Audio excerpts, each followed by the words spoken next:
할렐루야. 5월달은 가정의 달입니다. 가정의 달 중에 특별히 5월 21일은 부부의 날입니다. 이번 주간에 21일이 끼어 있기 때문에 부부 주일로 지키겠습니다. 어떻게 하면 부부가 참으로 행복하게 살 수가 있겠는가? 둘이 하나가 되면 됩니다. 그래서 21일이지 않습니까? 둘이 하나 된다. 그래서 21일입니다. 현대 여성들이 특별히 좋아하는 남성상이 있다고 합니다. 그게 뭐냐 하면 돈키호테, 돈이 많고 키가 크고 호남형이고 테크닉까지 좋다면 그 얼마나 완벽하겠습니까? 이런 남편을 원하는데 아마 최고의 남편감일 겁니다. 어떤 심리학자가 아주 재미있는 분석을 했습니다. 우리나라 여성들이 남성에 대해서 그는 꿈이 있는데 그 꿈이 뭐냐? 두 가지입니다. 하나는 신데렐라, 하나는 온달의 꿈입니다. 신데렐라가 뭡니까? 어떤 백마를 탄 왕자가 유리구두를 번쩍번쩍하는 유리구두를 찾아가지고 와서 나에게 딱 와서 청혼을 하는 그런 꿈이죠. 또 하나는 이제 온달의 꿈입니다. 그거는 뭐냐? 훌륭한 인물은 아니지만 그러나 내가 잘 보필을 해서 정말 훌륭한 사람으로 만들겠다는 겁니다. 이 두 가지가 뭐겠습니까? 이미 출세해 있는 남자나 아니면 얼마든지 가능성이 있는, 내가 조금만 보필하면 훌륭히 이렇게 훌륭한 사람이 될 수 있는 그런 사람으로 만들 수 있는 된다는 거죠. 평강공주가 된다는 거죠. 그러니까 이 두 가지 꿈은 사실 똑같은 겁니다. 이미 출세해 있는 남자냐 아니면 가능성이 있는 남자냐 남자를 이용해서 자기의 욕구를 충족시키겠다는 그런 점은 마찬가지입니다.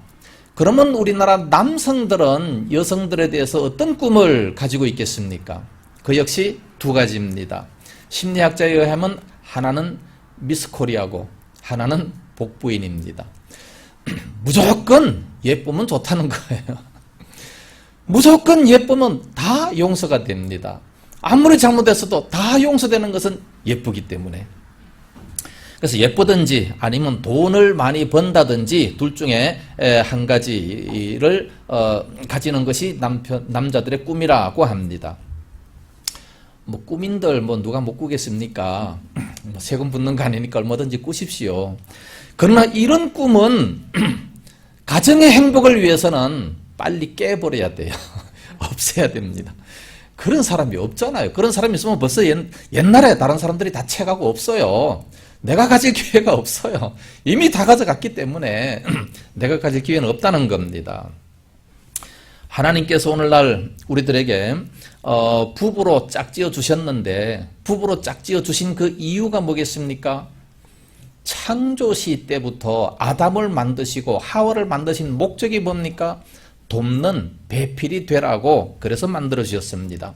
그래서 내 욕구를 충족시키기 위해서 남편과 아내를 얻는 것이 아니고 내가 상대방의 욕구를 충족시키고 도와주는 그런 사명을 감당하라는 겁니다. 우리가 한번 사랑을 해보세요. 사랑을 하면 그를 도와주면서 기쁨이 임하지 않습니까? 정말 사랑한다면 내가 그 사람을 위해서 희생함으로 오히려 기쁨이 임하는 거, 이게 부부입니다. 그런데 서로 자기의 욕구만 채우겠다고 한다면 그것은 있을 수가 없는 거죠. 오늘 본문의 말씀을 통해서 행복한 부부 생활의 원리가 뭔가, 이 성경적인 부부관은 과연 뭔가를 한번 살펴보겠습니다. 태초에 하나님께서 아담을 만드시고 혼자 독처하는 것을 좋지 않게 여기셨습니다. 그래서 아담을 위해서 돕는 배필로 하와를 만드셨죠. 그 두 사람을 하나님께서는 부부로 이렇게 만드셨습니다. 두 사람을 부부로 이렇게 만든 것은 바로 행복하게 하기 위해서 두 사람을 만드셨습니다. 하나님은 전능하시기 때문에 얼마든지 한 남자의 여러 여자를 만드실 수도 있어요. 뿐만 아니라 한 여자의 여러 남자를 만드실 수도 있었을 겁니다. 그러나 하나님께서는 두 남자를 만든 것도 아니고 두 여자를 만든 것도 아니고 오직 한 남자의 한 여자를 만드셨습니다. 그리고 짝지어서 부부가 되게 하셨죠. 왜 그렇게 하셨겠습니까? 남자는 자기의 아내만을 사랑하라는 말씀입니다. 그리고 여자는 자기의 남편만을 사랑하라는 말씀입니다. 그것이 바로 부부의 행복을 위하는 길이고 가정의 천국을 이루는 길이라는 말씀입니다. 10계명의 7계명에 간음하지 말라는 계명을 주셨습니다. 이 7계명을 주신 것도 마찬가지입니다. 다른 사람들에게 눈 돌리지 말고 남자는 자기의 아내만을 사랑하라는 것이고 또 아내는 자기의 남편만을 사랑하라는 겁니다. 왜 그렇게 해야 됩니까? 바로 행복을 위해서 그렇게 하라는 말씀입니다. 우스갯소리가 있는데 어떤 여인이 세상을 떠났습니다. 그래서 그 여인의 상녀가 이제 나가는데 유난히 많은 남자들이 길게 줄을 지어서 그 상녀를 뒤따르고 있습니다. 근데 상녀가 바로 뒤에는 그 죽은 남편의 죽은 여인의 그 남편이 개를 한 마리를 끌고 가고 있습니다. 그것을 의아하게 여긴 사람들이 그 남편에게 찾아서 묻습니다. 아니 상녀가 나가는데 웬 개를 끌고 가십니까? 그랬더니 그 남편이 말하기를 이 개가 바로 내 마누라를 물어 뜯어가지고 마누라가 죽었소이다. 그렇게 대답을 했습니다. 그 소리에 그 물은 그 사람이 눈이 번쩍 뜨이면서 그 개를 나한테도 좀 빌려주실 수 있겠습니까?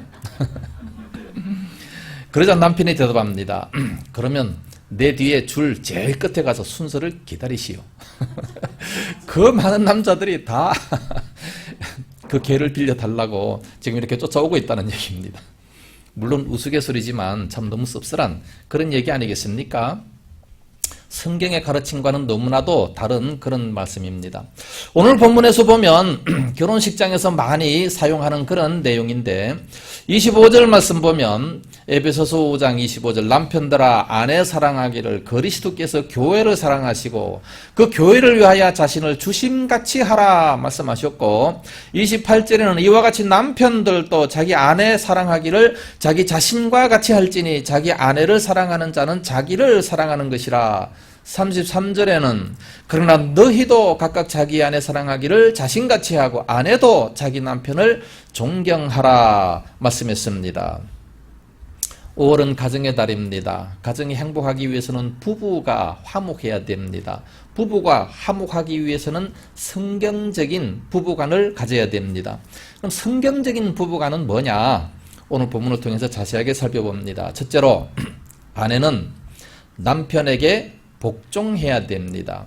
22절과 24절이 그 말씀입니다. 아내들이여 자기 남편에게 복종하기를 주께 하듯 하라 말씀하셨습니다. 남편에게 복종하기를 어느 정도 복종해야 되느냐? 주께 하듯 하라. 많은 여성들이 에베소서의 이 가르침을 싫어합니다. 불공평하니까. 그런데 순종하라는 의미를 우리가 깊이 한번 생각해 보면 얼마든지 기쁨으로 순종할 수가 있습니다. 하나님께서는 사람이 혼자 사는 것이 좋지 아니해서 그를 위해서 돕는 배필을 지으리라 창세기 2장 18절에 말씀하고 있습니다. 이 돕는 자다라고 하는 이 원어를 살펴보면 누가 돕냐? 하나님이 도우신다는 그런 의미로 사용이 되고 있는 겁니다. 그러니까 이 아랫사람이 윗사람을 돕는 것이 아니고 윗사람이 아랫사람을 돕는다는 그런 의미입니다. 성경에서 말하는 이 돕는 자의 의미는 그러니까 중요한 사람, 힘 있는 사람이 돕는 거예요. 능력이 있는 사람이 약한 자를 돕는다는 그런 뜻입니다. 그래서 강한 힘을 가진 여자는 연약한 남편을 도와줘야 됩니다. 물론 힘으로 하면 남자가 세겠죠. 그러나 마음으로 한다면 얼마든지 여자가 훨씬 더 강할 수가 있다는 말씀입니다.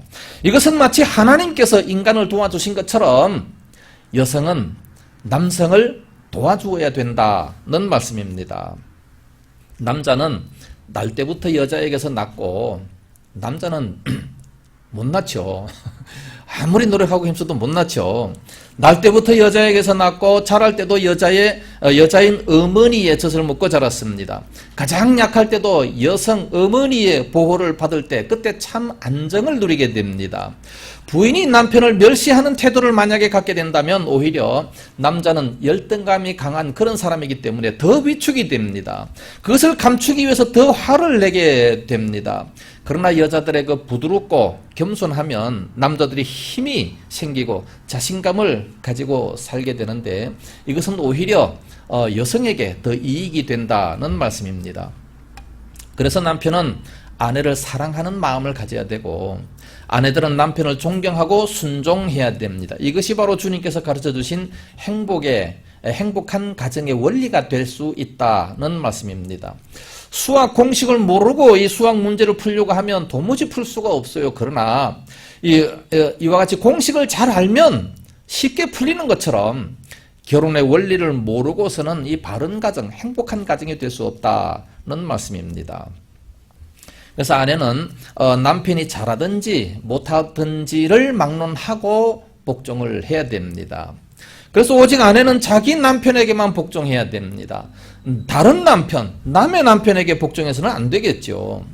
교회에서도 목회자들에게 존중은 해야 되지만 복종은 오직 자기 남편에게만 하는 겁니다. 왜냐하면 여자의 머리가 남편이라 말씀했습니다. 남편의 머리는 그리스도죠. 그리고 교회의 머리도 그리스도입니다. 그러니까 자기 남편에게 복종하는 것은 바로 그리스도에게 복종하는 것과 마찬가지다는 말씀입니다. 만약에 복종하지 아니한다면 그리스도에게 복종하지 않는 것과 똑같다는 그런 말씀이에요.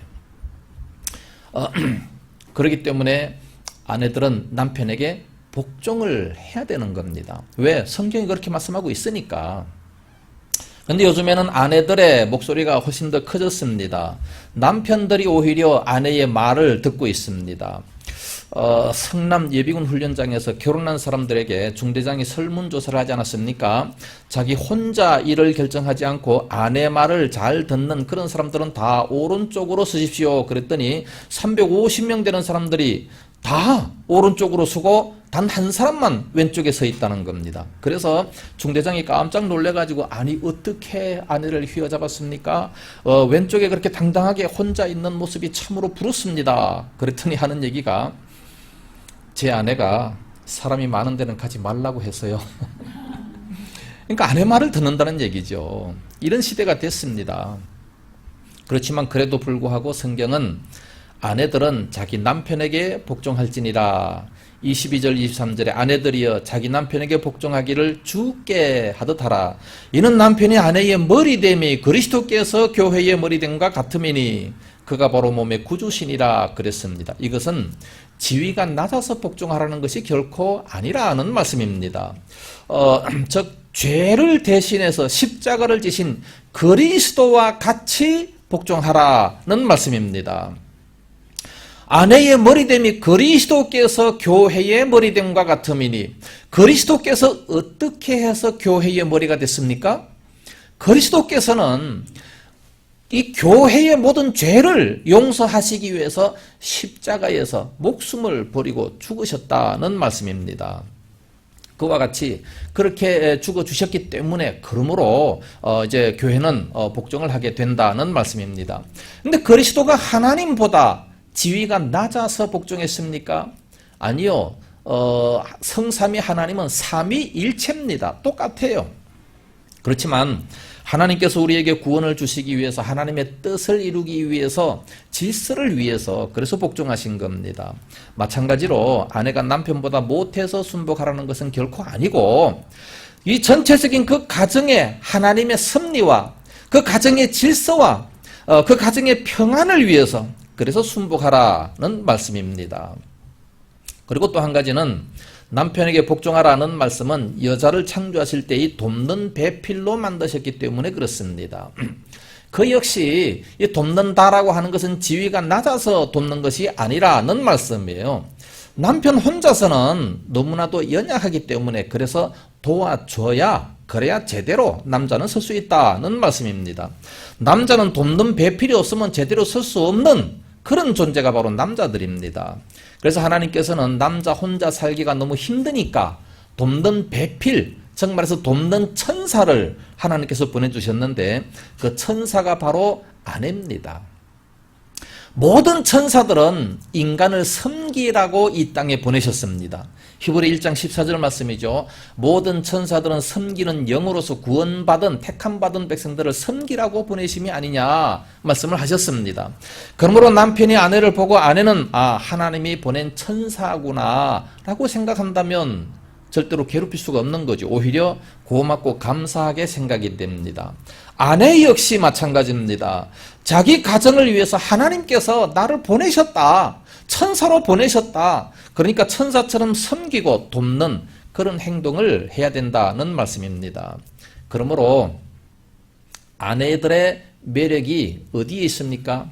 바로 돕는 자세 속에 있는 겁니다. 아내의 교양과 능력이 바로 무엇입니까? 돕는 모습 속에 있다는 말씀입니다. 여자들의 아름다움은 재테크를 잘한다든지 말을 잘하고 이 사회적인 능력이 있는 것이 아니고 남편의 믿음을 도와주고 또 자녀들을 도와서 어머니의 그 따뜻한 사랑을 보여주면서 이 가정에서 하나님의 사랑을 보여주는 이 천사의 모습을 할 때 그 아내는 참으로 위대해질 수 있다는 말씀입니다. 하나님께서는 아내들을 이 세상 각 가정에 보내셔서 그런 사명을 맡기셨습니다. 그래서 겉으로는 가정의 그 남편 중심으로 일이 이루어지는 것 같지만 사실은 아내 없이 못 사는 자들이 바로 남자들입니다. 그래서 호레비들 한번 보세요. 혼자 살아갈 수 있습니까? 호레비들 사는 곳에는 이상하게 뭔가 좀 모자라고 그 방에 들어가도 냄새가 나고 왜 냄새가 나는지 모르겠어요. 도와주는 사람이 없기 때문에. 그러나 천사들은 얼마든지 혼자 삽니다. 여자들은 얼마든지 혼자 살 수 있어요. 그러므로 남성 중심적인 사회 속에서 남편의 이름을 빛내고 또 아내의 이름은 되게 감추어지지만 실질적으로 보이지 않는 곳에서 소중한 일을 지탱하는 존재가 바로 아내들이라는 말씀입니다. 이와 같이 뿌리가 바로 박혀야 든든한 가정이 될 수 있다는 말씀입니다. 뭐를 도와줘야 됩니까? 남편을 돕고 자녀가 믿음 안에서 바로 잘 클 수 있도록 도와줘야 됩니다. 남편에게도 하나님의 사랑을 잘 전하고 믿음과 이 소망을 가지도록 도와줘야 됩니다. 그렇게 하면 그 남편이 그 아내의 행위로 말미암아 구원을 얻는다고 말씀하고 있습니다. 베드로전서 3장 1절에 아내들아 이와 같이 자기 남편에게 순종하라. 이는 혹 말씀을 순종하지 않는 자라도 말로 말미암지 않고 그 아내의 행실로 말미암아 구원을 받게 하려 함이니 말씀하고 있습니다. 그렇기 때문에 나는 이 가정에 보낸 선교사다 이렇게 마음먹으면 아무리 힘들어도 아마 잘 감당할 수 있을 줄로 믿습니다. 가장 위대한 선교사가 바로 가정 선교사 아니겠습니까? 다른 사람 구원하는 것보다 가족을 구원하는 것이 가장 중요하기 때문에 가정 선교사입니다. 그러면 무턱대고 아내들 보고 그냥 남편에게 복종하라 이렇게 하면 그런 마음이 생기겠습니까? 사실 마음이 있어야 그렇게 복종할 거 아니겠습니까? 이 순종하고 복종한다라고 하는 것은 언제든지 기쁨과 즐거움으로 해야 됩니다. 기쁨과 즐거움으로 순종할 수 있도록 남편이 그렇게 만들어줘야 되는 거예요. 남편들은 날마다 무절제하고 죄만 짓고 다니는데 어떻게 그런 남편에게 아내가 순종을 할 수 있겠습니까? 이것은 바로 남편의 온전한 사랑 안에서만 가능하게 되는 겁니다. 그래서 아내는 남편에게 복종해야 되고 남편은 어떻게 해야 되느냐? 아내를 무조건 사랑해야 됩니다. 조건 없는 사랑입니다. 하나님께서 우리를 어떻게 사랑하셨습니까? 조건 없는 사랑을 하셨습니다. 아가페적인 사랑을 하셨습니다. 마찬가지로 남편들은 아내를 무조건 그와 똑같은 무조건적인 사랑을 해야 됩니다. 그래서 남편들은 23절에서 남편이 아내의 머리 된다는 말씀만 보고 무조건 좋아할 것이 아니라 그 뒤따르는 말씀, 즉 그리스도께서 교회의 머리 됨과 같음이니 이 말씀을 깊이 생각해야 됩니다. 그리스도께서 어떻게 교회의 머리가 됐습니까? 바로 십자가에서 목숨을 내놓는 그 사랑으로 말미암아 교회의 머리가 됐다는 말씀입니다. 그래서 25절에서 남편들아 아내 사랑하기를 그리스도께서 교회를 사랑하시고 그 교회를 위하여 자신을 주심같이 하라 라고 말씀하고 있습니다. 교회를 위해서 자신을 주심같이, 자신을 내놨어요. 어디에? 십자가에 목숨을 내놓는 이런 사랑을 했기 때문에, 그러므로 교회는 그리스도 앞에 순복을 할 수가 있다는 말씀이에요. 이런 사랑이 없이 어떻게 순복할 수 있겠습니까? 그런 남편에게 바로 순종한다는 말씀입니다. 정확하게 말한다면 예수님께서 교회를 어떻게 사랑하셨는가? 4가지로 사랑하셨습니다. 우리는, 남편들은 이 4가지를 본받아야 됩니다. 첫째로 먼저 사랑하셨습니다. 요한복음 15장 16절 말씀 보면 너희가 나를 택한 것이 아니요 내가 너희를 택하여 세웠나니 그랬습니다. 우리가 주님을 택한 것이 아니요 주님께서 우리를 먼저 선택하셨다 말씀합니다. 요한일서 4장 10절에도 우리가 하나님을 사랑한 것이 아니요 오직 하나님이 우리를 사랑하사 우리 죄를 위하여 화목제로 그 아들을 보내셨음이라 말씀하고 있습니다. 하나님이 우리를 먼저 사랑하신 것처럼 남편이 아내를 먼저 사랑해야 된다는 말씀입니다. 남편이 아내를 사랑하고 남편이 아내를 쫓아가야지 되는데 그 반대가 되면 힘들어진다는 말씀이에요. 즉 말해서 보통 보면 남자를 벌로 표시를 하고 또 여자들을 꽃으로 비유를 하지 않습니까? 벌이 꽃에게로 날아오는 거예요. 근데 꽃이 벌을 따라가려고 하면 뿌리가 뽑혀야 따라갑니다. 그러면 시들어져요. 안 되잖아요. 그러니까 이 벌이 꽃에게로 올 수 있도록 만들어야죠. 그러니까 올 수 있는 무기가 뭐예요? 향기죠. 꽃의 향기. 향기를 베풀면 벌이 날아오게 돼 있다는 말씀입니다. 마찬가지로 이와 같이 아내들은 향기를 내뿜으면 저절로 벌이 찾아가는 것처럼 남편이 찾아가게 되는 겁니다. 마찬가지로 또한 싸우고 난 이후에도 누가 먼저 화해를 해야 되느냐? 남자가 먼저 말을 걸고 먼저 화해를 신청해야 됩니다. 어떤 부부들은 보니까 싸우고 난 다음에 한 달 동안 서로 대화가 없는 그런 가정들이 있어요. 그래서 서먹서먹하게 되는 그런, 서먹서먹하게 지낸다고 하는 그런 말도 듣습니다. 그럴 때는 언제든지 남자가 먼저 찾아가서 손을 잡아주고 우리 같이 행복하게 살자라고 말을 걸어야 되는 겁니다. 그게 남자가 먼저 해야 되는 겁니다. 자존심 상하게 남자가 어떻게, 그게 남자예요. 예수님께서도 그렇게 하셨고 하나님도 그렇게 하셨습니다. 그건 자존심 상하는 게 아니라 가정의 행복을 위해서 그렇게 하는 겁니다. 이러한 사랑이 없는데 어떤 여자가 그 남자에게 복종을 하겠습니까? 그러므로 언제든지 먼저 이런 사랑을 보이면 저절로 신뢰가 가고 믿음이 가니까, 그러니까 복종하게 되고 순종할 수밖에 없어진다는 말씀입니다. 두 번째로는 희생적인 사랑을 해야 됩니다. 십자가에서 대신 죽어주는 그런 희생적인 사랑을 하셨지 않습니까? 그것 때문에 우리가 구원을 받게 된 거예요. 마찬가지로 남편은 아내를 대신해서 희생하되 어디까지? 죽기까지 해야 됩니다. 죽기까지 여자를 위해서 희생할 수 있는 그런 남자가 있다면 처녀들은 결혼해도 됩니다. 그런 남자를 골라서 결혼을 하십시오. 예수님은 우리를 대신해서 죽으셨습니다. 그러니까 우리 그리스도인들이 생명을 바쳐서 예수님의 말씀에 순종하고 복종하게 되는 그 이유가 바로 뭐예요? 먼저 우리들에게 생명을 주셨기 때문에, 그래서 우리도 생명 바치고 순종하고 복종하는 겁니다. 마찬가지로 남편은 아내들을 위해서 그렇게 해야 된다는 말씀이에요. 뿐만 아니라 무조건 사랑해야 됩니다. 남자는 아내를 무조건 사랑해야 돼요. 이게 가장 중요합니다. 왜 무조건 사랑해야 되느냐? 하나님께서 짝지어 주셨기 때문에 그렇습니다. 하나님께서 부부로 짝지어 주셨기 때문에, 그러므로 남자는 무조건 아내를 사랑해야 돼요. 어느 정도까지 해야 되느냐?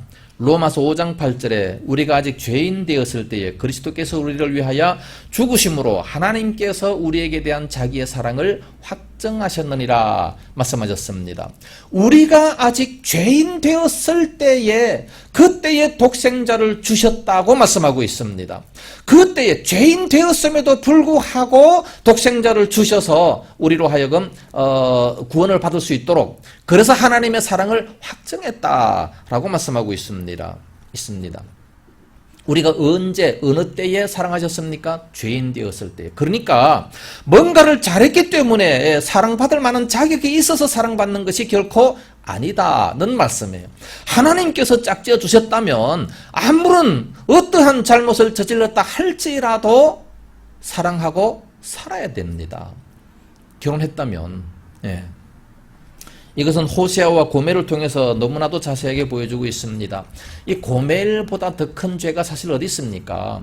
호세아 선지자에게 하나님께서 말씀하십니다. 저 음탕한 고멜을 데려다가 아내로 삼아라. 아내로 삼았어요. 아내로 삼고 이제 결혼을 했어요. 결혼하고 보니까 고멜은 또 타락을 해가지고 이제 음부가 되어서 다른 남자를 사랑해서 다른 남자의 자식을 낳습니다. 어떻게 이걸 사랑할 수 있겠습니까? 도무지 남편은 그런 여자에게 사랑이, 정이 갈 수가 없을 겁니다. 그럼에도 불구하고 하나님께서는 그를 데리고 와라.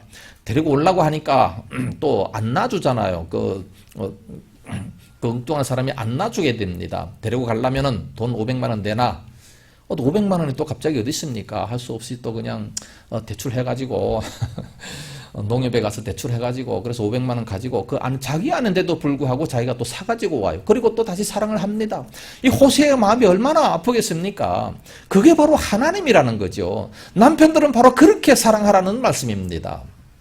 이 얼마나 힘들겠습니까? 왜 그렇게 사랑해야 됩니까? 부부니까 하나님께서 짝지어 주셨으니까 그렇게 해야 된다는 말씀이에요. 사랑과 전쟁 드라마를 보게 되면 이 고멜과 같은 이런 여자는 100% 이혼 사유가 됩니다. 자식까지 낳았는데 당연히 이혼이 성립이 되는 거죠. 그러나 우리 그리스도인들은 세상 따라가면 안 돼요. 거룩한 자들이잖아요. 거룩이 뭡니까? 구별됐다는 거죠. 세상과 다르다는 얘기입니다. 세상과 다르기 때문에 하나님이 짝지어 주신 부부는 부부간에 서로간에 어떤 죄를 지었다 할지라도 서로 사랑하고 끝까지 살아야 된다는 말씀입니다. 얼마나 힘들겠습니까? 이게 하나님의 마음이에요. 그러나 이 호세아는 데려다가 그를 사랑하고 다시 살았습니다. 그렇기 때문에 이 남편들은 이 하나님의 마음을 본받아서 그렇게 하라는 말씀입니다. 죄인 되었음에도 불구하고 사랑하라. 왜? 부부로 짝지어 주셨으니까. 그래서 그렇게 해야 되는 겁니다. 끝까지 사랑하면서 살아라. 그것이 바로 행복입니다. 그러므로 남편들은 어떻게 해야지 되느냐? 그런 여자까지라도 이렇게 데리고 와서 사랑하며 살아가는데 그 사랑을 받은 그 여인이 어떻게 그 남편에게 순종하지 아니할 수가 있겠습니까? 어떤 말이라 할지라도 아마 다 순종할 수 있을 거예요. 마지막 네 번째 한 가지 더 본다면 그것을 끝까지 사랑해야 됩니다. 그런 것을 끝까지 몇 번 있다 할지라도 끝까지 사랑해야 돼요. 요한복음 13장 1절에 예수께서 세상에 있는 자기 사람들을 사랑하시되 끝까지 사랑하시니라 그랬습니다. 거기에 가룟 유다도 있었어요. 가룟 유다와 같이 배신하는 것을 뻔히 아심에도 불구하고 그 제자들을 사랑하시되 끝까지 사랑하셨다 말씀하고 있습니다. 그래서 예수님은 우리를 사랑하시되 세상 끝날까지 사랑하신다고 말씀하고 있습니다. 그렇기 때문에 우리도 사랑하는 아내를 끝까지 사랑해야 돼요. 어떤 일이 있든지 간에 끝까지 사랑해야 됩니다. 이렇게 끝까지 사랑하는 것이 없기 때문에 그러므로 이혼이 있는 거 아니겠습니까? 그러나 하나님께서는 가장 좋은 짝을 우리들에게 붙여주셨습니다. 세상에서 가장 좋은 사람을 짝으로 이렇게 부부로 만들어 주셨습니다. 세상 다른 어느 누구를 찾아봐도 더 좋은 짝이 없어요. 그렇기 때문에 싸우면서 살지 말고 끝까지 사랑하면서 살아야 그래야 행복할 수 있습니다. 이왕에 하나님께서 짝지어 주셨다면 그 부부를 세상 끝날까지 주님 앞에 서는 그날까지 어떻게 하면 행복하게 살까? 이걸 연구해야지 어떻게 하면 갈라설까? 이거 연구하면 안 돼요. 어떻게 살아야 이런 범죄자임에도 불구하고 이런 죄인임에도 불구하고 어떻게 해야 행복하게 살 수 있을까? 이걸 연구해야 된다는 말씀입니다. 그래서 남편은 아내를 사랑해야 되는데 먼저 사랑해야 되고 희생적인 사랑을 해야 되고 또 무조건적인 사랑을 하되 끝까지 사랑을 해야 됩니다. 예수님께서는 바로 그렇게 우리를 사랑하셨습니다. 이렇게 사랑하는데 어떤 여자가 그 남편의 말에 순복하지 않겠습니까? 얼마든지 그런 남자가 있다면 아마 순복할 수 있을 것이고 그런 가정이 행복한 가정이 될 수 있다는 말씀입니다. 이것이 바로 성경적인 부부관입니다. 그렇게 해야 행복한 삶을 살아갈 수 있다는 말씀입니다. 이렇게 살아갈 수 있기를 예수님 이름으로 축복합니다. 여기서 우리는 이 부부 관계가 일방적이어서는 결코 안 되고 이 쌍방적인 그런 모습을 볼 수가 있습니다. 서로 노력을 해야 돼요. 그런데 그것보다 더 우선적인 것은 인간적인 노력으로 사랑하려고 하는 것이 아니라 그리스도 중심으로 하나님 중심으로 그런 관계가 돼야 됨을 알 수가 있습니다. 그래서 물론 이 혼인이라고 하는 것은 사랑에 기초한 것이겠지만 그러나 인간적인 사랑만 가진다고 한다면 그 사랑은 온전하지도 못하고 안전할 수도 없는 겁니다. 사람들끼리의 그 사랑, 사람들끼리의 이 만족, 결합 이거는 언제 깨지고 언제 사라질지도 모르는 그런 일입니다. 우리의 사랑과 이 가정의 행복은 이 행복을 변함없이 묶어주시고 책임을 져주시는 하나님을 중심으로 해야 된다는 말씀입니다. 그래서 가정의 주인은 남편도 아니고 아내도 아니에요. 예수 그리스도가 그 가정의 주인이 될 때 그때에 바로 행복한 가정이 될 수 있다는 말씀입니다. 하나님 중심 관계를 가져야 되는 거예요. 세상 사람들을 보면 돈이 없어도 싸우고 돈이 많아도 또 이 행복하지 못한 그런 가정들을 많이 볼 수 있어요. 돈이 없으면 오히려 또 이렇게 관계가 잘 되는데 돈이 많다 보니까 서로 가지려고 막 재판까지 가는 이런 모습을 보게 됩니다. 그러니까 돈이 행복을 주는 것은 결코 아니에요. 예? 돈이 가족 사이의 관계를 좌지우지하게 내버려둬서는 결코 안 된다는 겁니다. 돈 때문에 형제나 자매나 또 부모 간에 막 피비린내 나는 이런 재판에 가서는 절대로 안 된다는 말씀입니다. 돈이야 많든 적든 간에 가족이 화목할 수 있는 것은 바로 예수 그리스도께서 그 가정의 주인이 되어야 그래야 행복할 수가 있다는 말씀입니다. 참으로 예수 그리스도를 주인으로 모신 그런 가정은 돈이 없어도 얼마든지 행복하고 얼마든지 화목할 수 있다는 말씀입니다. 결론적으로 말씀을 드리면 하나님과의 바른 관계가 된다면 아내는 남편에게 순복할 수 있습니다. 남편은 아내를 그렇게 사랑할 수 있습니다. 희생적인 사랑, 먼저 사랑하고 또 어떤 잘못을 했다 할지라도 내 아내잖아요. 내 사람이니까 부부니까 그러니까 끝까지 또 그렇게 사랑할 수 있는 그런 모습이 되어야 됩니다. 하나님과의 관계가 깨진다면 사람들 사이의 관계도 파괴될 수밖에 없습니다. 물질 때문에 이 황금 만능주의, 이 배금 사상 이런 것은 결코 우리를 바른 사랑으로 이끌어주지 못합니다. 가정의 행복을 보장해주지 못합니다. 예수님을 중심으로 해서 예수님께서 우리들의 가정의 주인이 됨으로 말미암아 지속적인 이 가정의 행복을 누릴 수 있는 그런 가정이 다 될 수 있기를 예수님 이름으로 축복합니다.